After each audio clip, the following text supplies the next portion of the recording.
Bonjour chers frères et sœurs, je vous salue, vous qui aimez l'histoire. Merci à tous ces auditeurs-là, plus de 6000 abonnés à cette chaîne d'histoire, qui insistent beaucoup sur l'histoire africaine. Alors, j'ai commencé une série de vidéos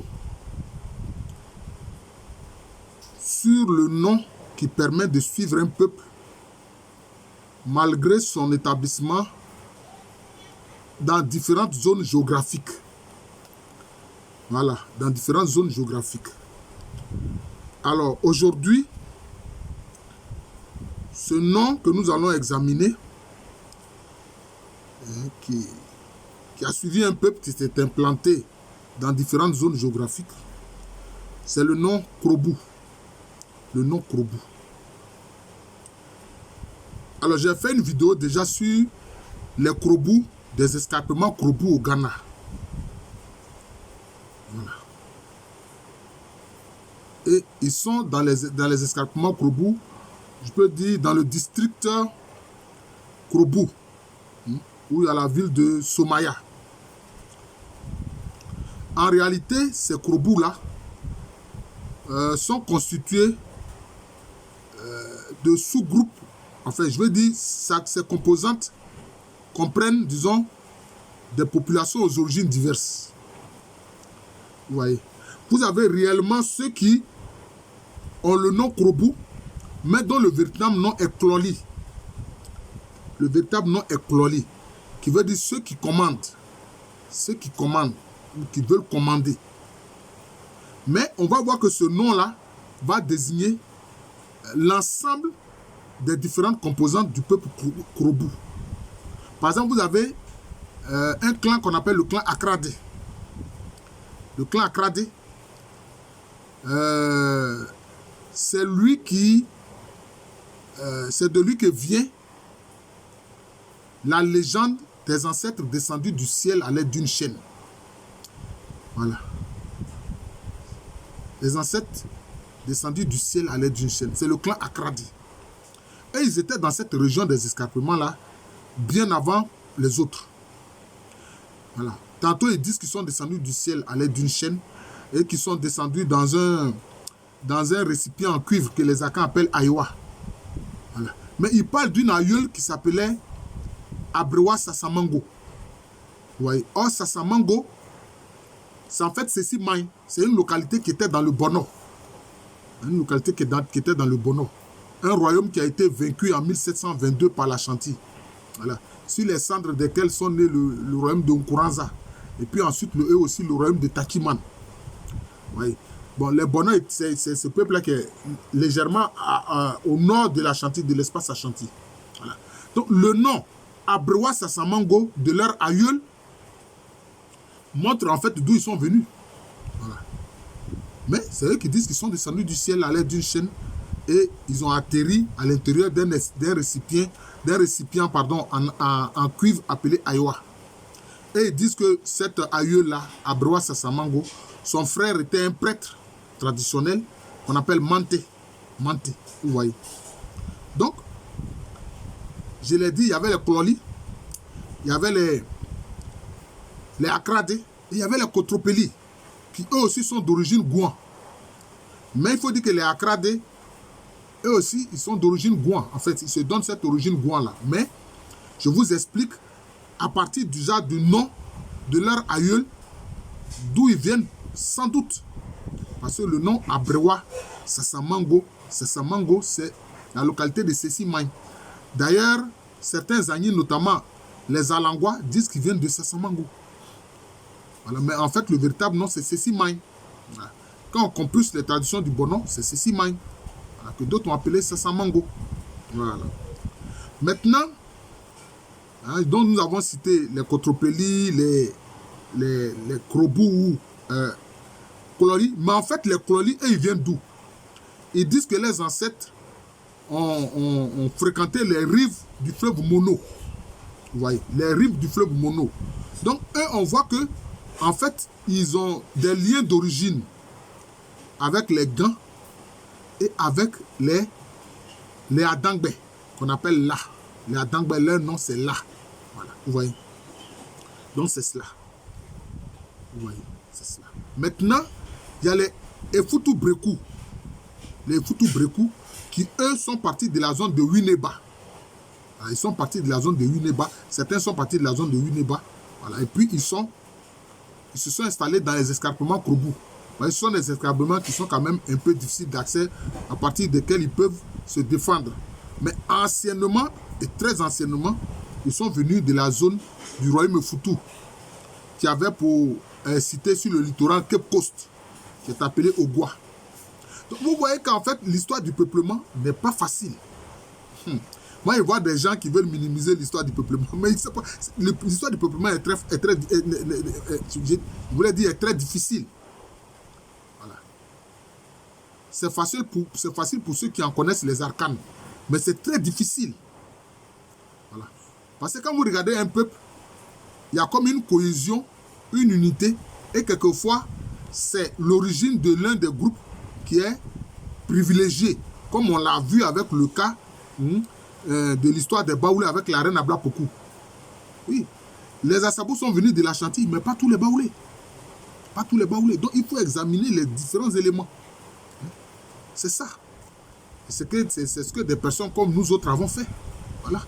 Parce qu'en réalité, bon, pour montrer cet exemple-là, pour dire en quoi cela consiste, il y a des Baoulés qui sont venus avec la reine Ablapoku, ceux-là on appelle les Assabous. Il y a ceux qui étaient là avant et puis il y a ceux qui sont venus après. Voilà les faits.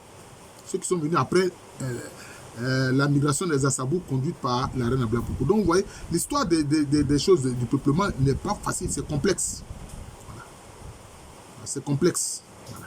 Donc je disais que concernant les Krobu qui sont dans les escarpements Krobu au Ghana actuel, qui est une zone qui peut dire qui est, disons, légèrement au nord-ouest de la région d'Accra, légèrement au nord-ouest de la région d'Accra.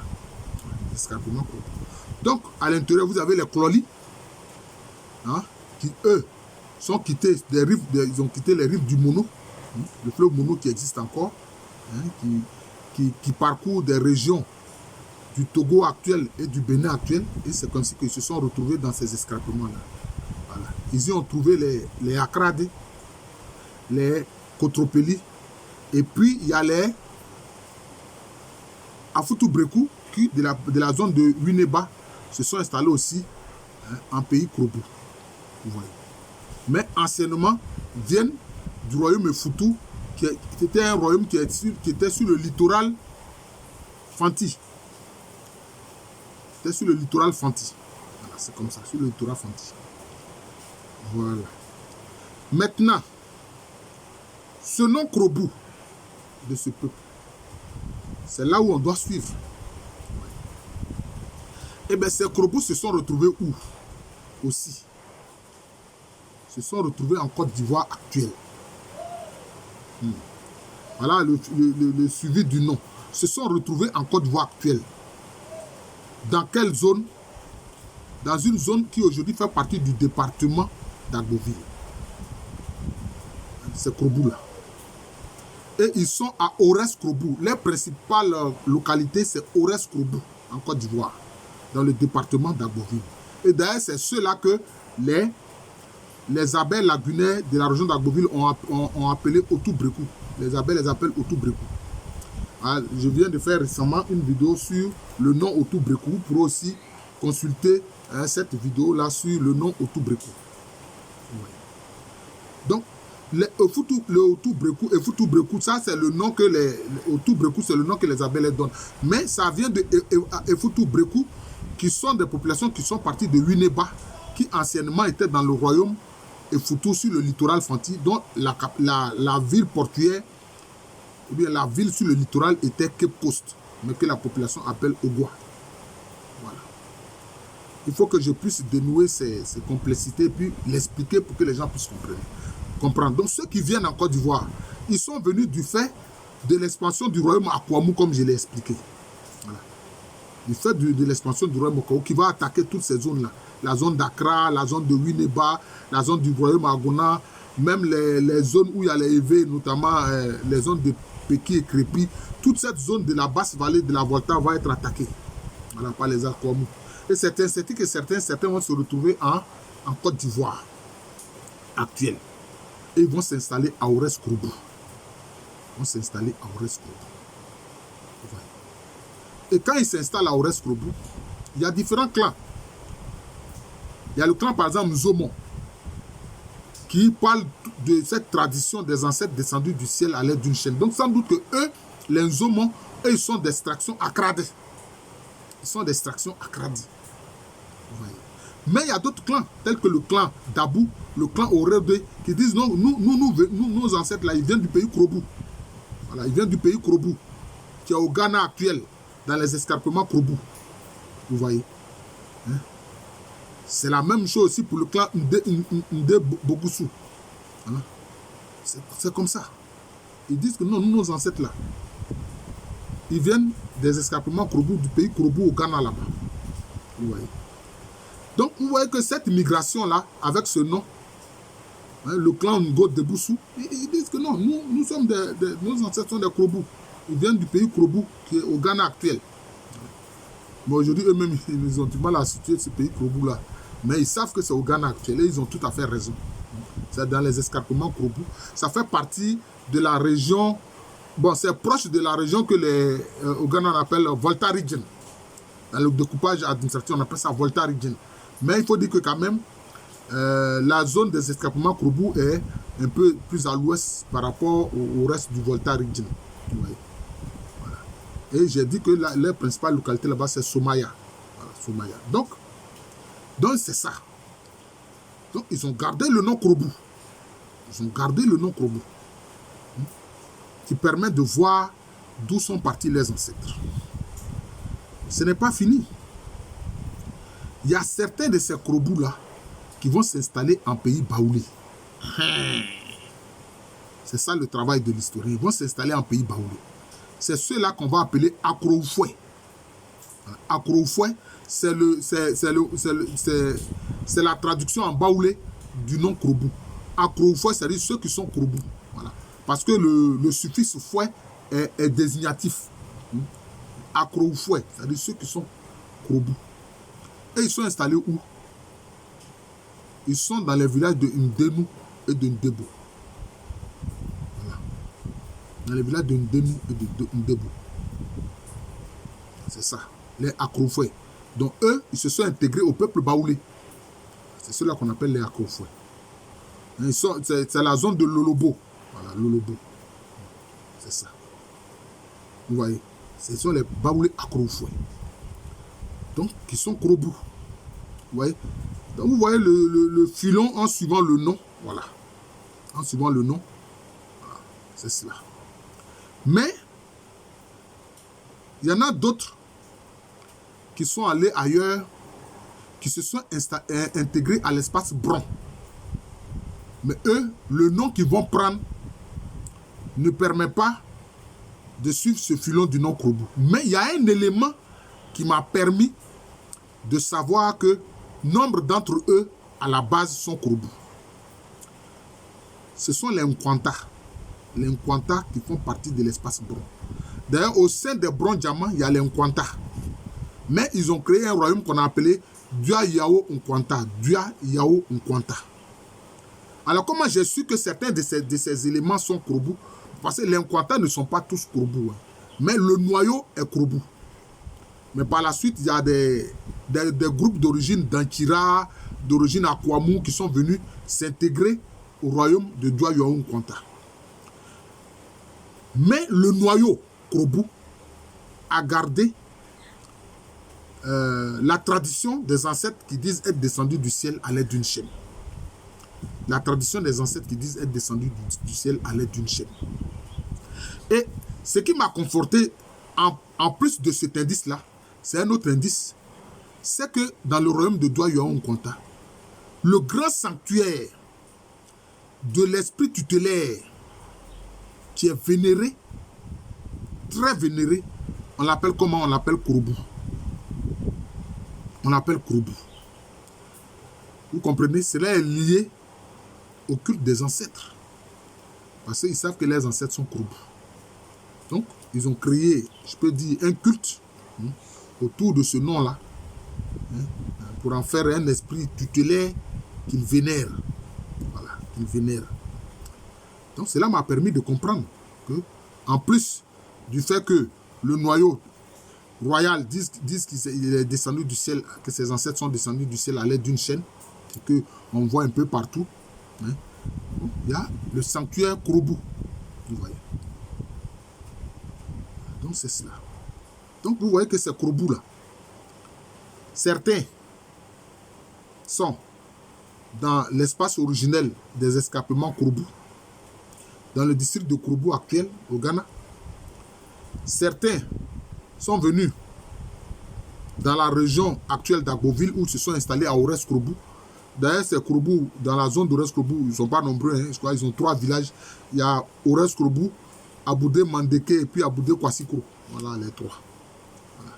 D'ailleurs, dans la zone de Kwassikro, Aboudé Kwassikro, semble-t-il, certains Baoulés s'y sont installés. Bon. Est-ce que ce sont des Baoulés à Kouroufoué? Je ne crois pas. Voilà. Donc c'est un peu cela. Maintenant, il y en a d'autres qui se sont intégrés au peuple baoulé. Hein, ce sont les Akroufoué. Des villages de Ndenou, Ndebo, dans la zone de Lolobo. Vous voyez. Donc c'est cela. Maintenant, sans compter ceux aussi qui vont créer le royaume de Djoyaoun Kwanta. Djoyaoun Kwanta qui est encore au Ghana actuel. C'est encore au Ghana, mais c'est dans la zone Bron. Voilà. Dans l'espace que administrativement la République du Ghana appelle Bronga-Afo, hein, qui est au nord de la chantier actuelle. Voilà, qui est au nord de la chantier actuelle. Je vous remercie. Je suis le professeur Alou Kwame Rémy, professeur titulaire d'histoire à l'université Félix Houphouët-Boigny, université qui est à Abidjan. C'est à Cocody, c'est en Côte d'Ivoire, un pays situé en Afrique de l'Ouest. Nous allons poursuivre notamment cet indice-là. Passer à d'autres vidéos que j'ai faites concernant d'autres groupes que j'ai appelés tel groupe à travers l'histoire et le temps. Voilà. C'est comme ça. À travers l'histoire et le temps. J'ai tellement fait de vidéos. Je crois que sur cette chaîne, j'en suis à peut-être 800 et quelques vidéos. 800 et quelques vidéos. Et quelquefois, j'oublie certains titres. Voilà. Donc, je vous remercie. Donc, c'est en Côte d'Ivoire, un pays situé en Afrique de l'Ouest.